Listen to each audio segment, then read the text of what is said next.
y la preocupación de un gran número de peruanos es qué ha ocurrido con el puente Chancay.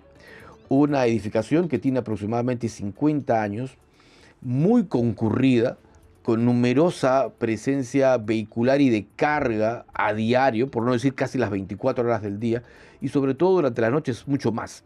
¿Qué puede haber ocurrido? ¿Cuáles podrían ser las causas de este colapso? ¿No? Y además también, ¿cuánto puede haber influido el caudal del río Chancay, que a esa hora estaba en un umbral naranja, luego ya bajó a amarillo, nunca llegó a rojo, según lo que ha explicado Senami?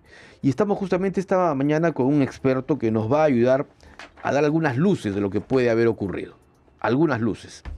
Es el ingeniero Ricardo Ceballos Menéndez, profesor de la Maestría de Ingeniería Vial de la Universidad Ricardo Palma y además consultor también en esta materia.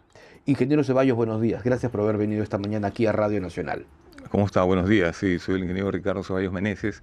Y bueno, aportar... Meneses, discúlpeme. Meneses, sí. A ver, tratar de dar una visión macro de la situación, de lo que pudo haber sucedido o Hay lo que muchas aristas, sucede, ¿no?, en la infraestructura vial. Sí, hay muchas aristas. Realmente involucrado en este tema hay muchas especialidades. Quien les habla es consultor vial. Y aquí hay especialidad estructural, hay especialidad hidráulica, hay especialidad geotécnica. Entonces, son muchos especialistas los que tienen que ver con el funcionamiento de la operatividad y el diseño de los puentes.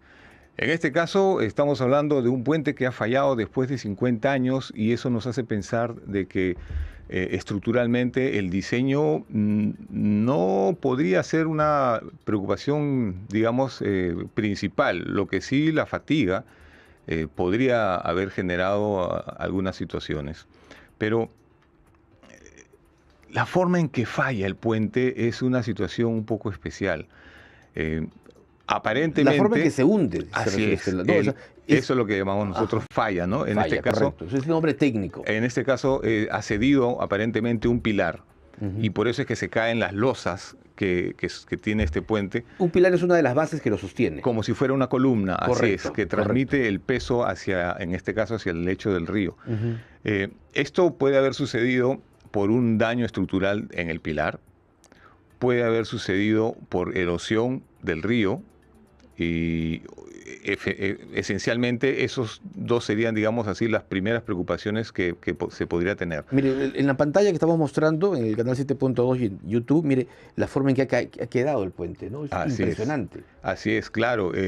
Pero mire, cuando hay deformación de los pilares, de estos apoyos, eso suele avisar. O sea, suelen haber primero deformaciones que, a ver, los vehículos... Claro, los vehículos lo estarían sintiendo.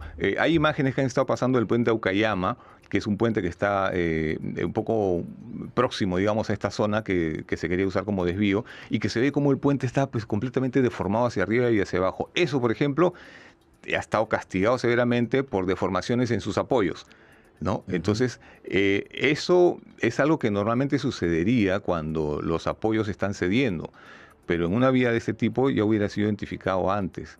Entonces, es un poco extraño el peritaje que se haga post todo esto que está sucediendo ahora.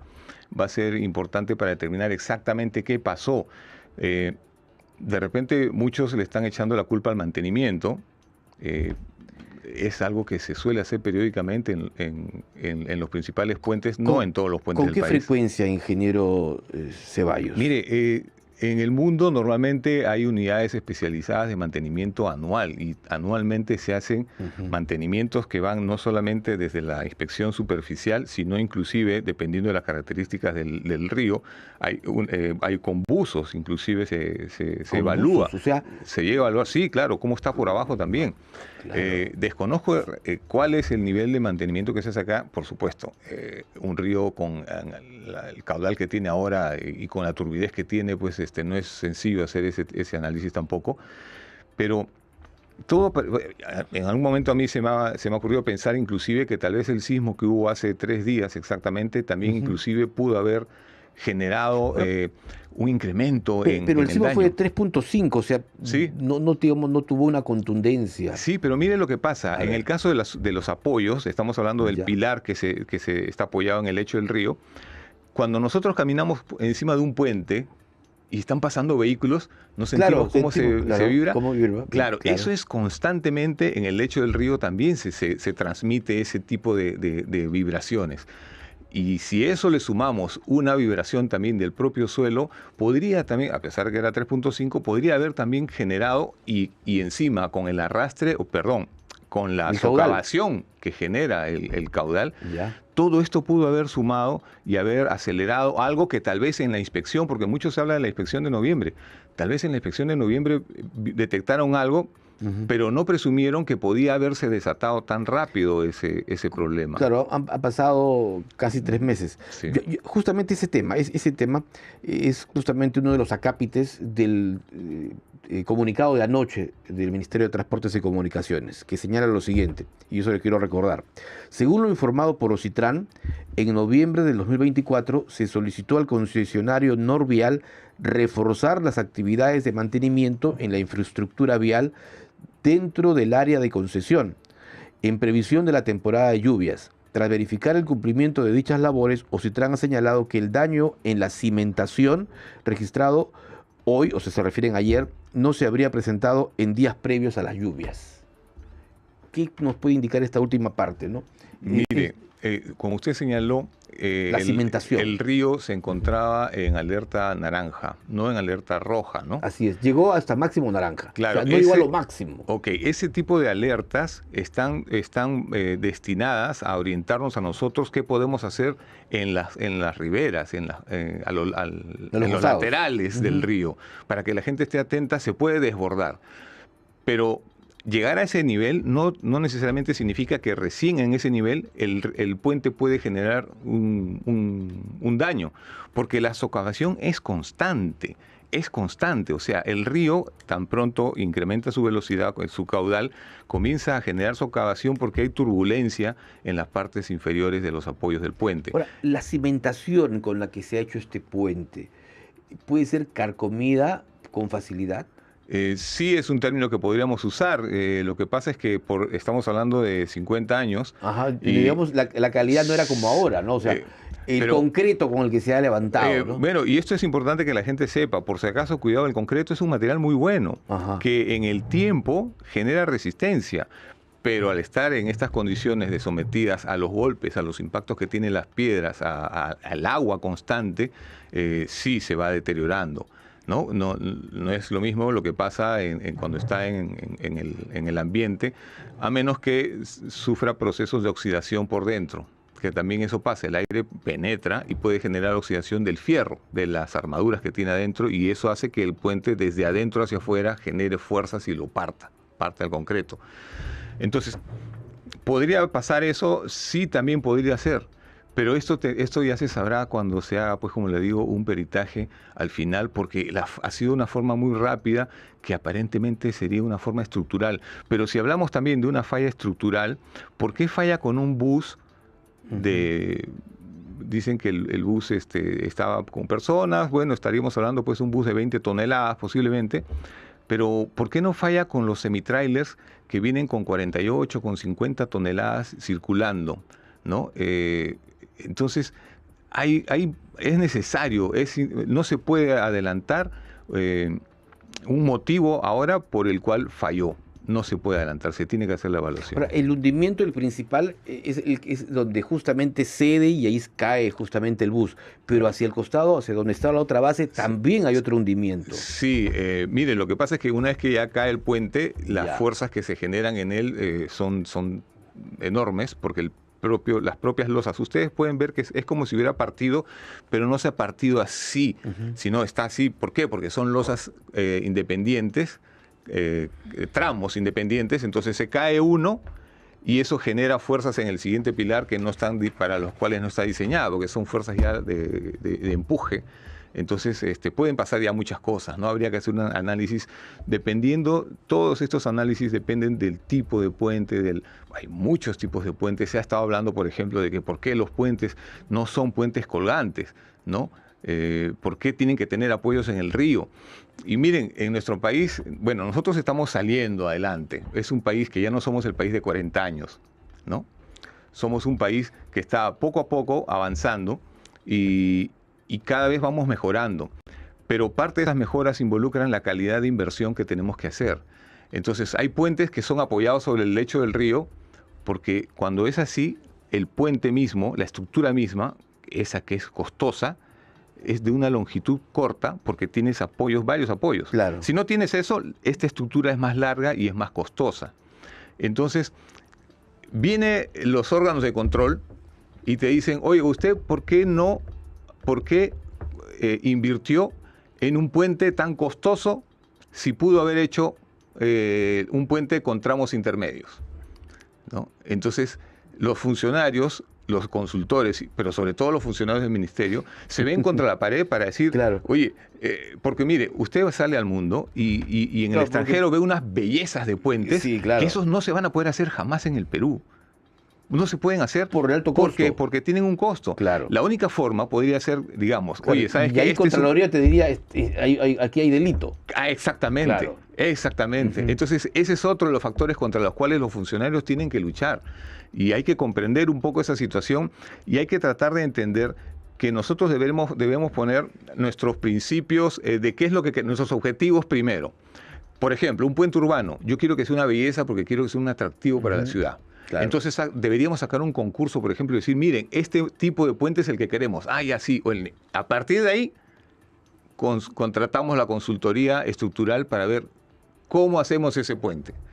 Porque tenemos en países vecinos puentes hermosos en las ciudades. Y bueno, luego en el extranjero, en los otros países de Europa y en Norteamérica y otras bellezas de puentes, que no lo vamos a poder tener nunca si seguimos trabajando nosotros bajo los mecanismos que tenemos ahora. O sea, a ver, también los parámetros que fije el Estado no son los más acordes como para contar con una infraestructura de alta calidad y además belleza arquitectónica. Así es, eso no se puede, es muy difícil.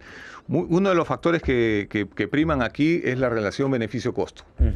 Dicen, a ver, ¿cuántos se van a beneficiar? Y si ustedes, no lo van a creer, pero realmente es difícil para los economistas lograr que las carreteras del Perú logren ser rentables. ¿Rentable qué significa? Que haya beneficio más que el costo. Es difícil. ¿Por qué? Porque nuestro Perú profundo no es un Perú industrial. Produce apenas su papita, su choclito, claro, ahora su café, ¿no? Pero eso apenas llega a cubrir estos costos. Entonces, y encima tenemos que nuestros proyectos están sometidos a años, a un periodo de retorno, porque esa evaluación de beneficio-costo se hace por un tiempo determinado. Entonces estamos hablando de 10, 20 años, no llegan pues a pagarse estructuras mejores. Entonces, por ejemplo, la vía expresa del Paseo de la República, ¿cuántos años tiene? Claro. ¿Qué beneficios trajo a la ciudad? Es del 60, ¿no? Claro, en los 70 se inaugura. Con Bedoya. Con Bedoya. Entonces, estamos hablando de 30, de 50 años atrás, ¿no? Claro. Más de 50 años atrás. Entonces, la relación beneficio-costo, la evaluación económica en ese tiempo no hubiera podido cubrirse. O sea, el costo hubiera sido mayor al beneficio en los 10 o 20 años que ahora dicen las normas que tú tienes que considerar en tus proyectos. Sin embargo, los puentes duran 50 años. Claro. ¿No? Ahora, nos escribe también un oyente, nos dice, ¿por qué no apostar por estructuras metálicas? Mire, todo esto se evalúa, porque las estructuras metálicas también están sometidas a procesos de deterioro, como la oxidación, por ejemplo. Y hay que estar constantemente pintando, y no es que le vamos a pintar con una pinturita cualquiera, sino es pintura costosa, pintura epóxica que tiene que proteger a la estructura. Entonces, los puentes metálicos también suelen tener más oscilación, lo cual también implica un desgaste mayor. Eso significa que hay que estar más pendientes de su mantenimiento, más pendientes de cualquier fisura que pueda pasar. Y ese análisis es más costoso, porque hay que venir con equipos para ver si hay microfisuras ya en el acero que se pueden estar formando y ver de qué manera se controla. Entonces, Sí, es una alternativa, pero todo eso juega en función, pues, de todo un análisis de beneficio-costo, de condiciones de mantenimiento, y no es tan simple como decidir, vamos a hacerlo todo de acero y así nos acabamos los problemas, ¿no? Mire, los puentes modulares que se van a colocar son puentes de acero, pero son puentes temporales. O sea, el ministerio tiene todo un paquete, felizmente, que tiene para este tipo de situaciones. Que se arman en, creo, máximo 15 días, ¿no? Sí, se arman bastante rápido, pero son puentes pues que constantemente requieren de un trabajo de mantenimiento frecuente, porque cuando están sometidos a muchas cargas como las de aquí. ¿Cuánto es un mantenimiento frecuente? Eso se tiene que ir inspeccionando, que podría ser, tal vez, dependiendo de las cargas, pueden ser un mes. Yo le pregunto esto porque además puentes modulares van a ser los que se van a colocar también en el aeropuerto. Sí, claro. Entonces, sí. Todo depende de las cargas, ¿no? Por eso es que no hay una receta que digamos que cada semana tenemos que hacer no. ¿Por qué? Porque depende de las cargas que pasan. Por el aeropuerto no van a pasar las cargas que están pasando por el puente Chancay. Pero sí una afluencia permanente. Sí, o sea, claro. No va a parar. Así es. Las 24 horas. Así es, pero el peso que tienen los vehículos también influye. Entonces estos puentes modulares van a estar sometidos a constantemente revisiones, ajustes, a cambio tal vez de la superficie de rodadura del puente. Pero bueno, felizmente que el ministerio tiene en el almacén para estas situaciones cómo responder. Hace 30 años esto no era posible, se caía un puente y teníamos que echarnos a llorar. Adiós, como decía hace 50 años nuestros abuelos, adiós mamá mía. Sí. Ingeniero Ceballos Meneses, a ver, Chancay va a seguir soportando alta carga, porque ya sabemos que tenemos un megapuerto y probablemente estamos en el inicio, o sea, se prevé que de aquí a unos años más, 3 años, se complete la segunda parte, y esto significa mayor movimiento logístico. Entonces, ¿cuál es la recomendación? El nuevo puente Chancay, ¿qué estructura debe tener? Y los que se puedan hacer, porque la infraestructura vial va a ser muy, digamos, utilizada en esa zona de Lima. Sí, mire, es muy probable que debido a que ya existe una falla, ya tienes un argumento para no insistir con lo mismo. Este puente se tiene que demoler. Indudablemente, eso es lo primero que se va a hacer. Se va a sacar el puente y se van a instalar los nuevos puentes. Pero como le digo, ya hay una falla de nivel de socavación posiblemente, ¿no?, del puente. Entonces, insistir en una solución similar, ya tienes un motivo para decir, oye, no, ya tuve un problema antes. Aquí, por las características de lo que ha pasado, tenemos que poner un puente sin apoyos. Es posible. Y en ese caso, de repente, ya se haga un puente con estructura arco o no sé, ya se verá según la tipología, porque hay muchas tipologías, muchos tipos de puentes que se pueden colocar. Hay que estudiar también el tipo de suelo.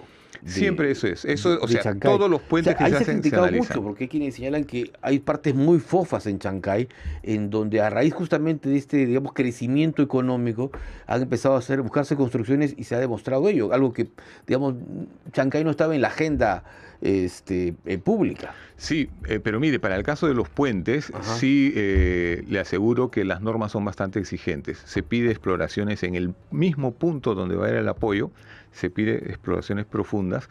Todos los puentes están sometidos a ese tipo de estudios. Y no debería ya ser ese un motivo de preocupación, porque las normas están cubriendo ese aspecto. Lo que puede suceder en otras partes de Chancay sí puede estar pasando, sobre todo para las edificaciones, las viviendas, porque nosotros tenemos la costumbre, pues, en las viviendas de construir encima de lo que vemos. ¿Y cuánto? Ya ponle para tu casita 1,5 metros de excavas y él le pone su cimentación sin tener idea de si es que ese suelo va a aguantar o no. Entonces, casitas de 1 piso, de 2 pisos, no ya, pero cuando comienzan a hacer edificios sobre eso, sí, ese es un problema. Y es otra situación.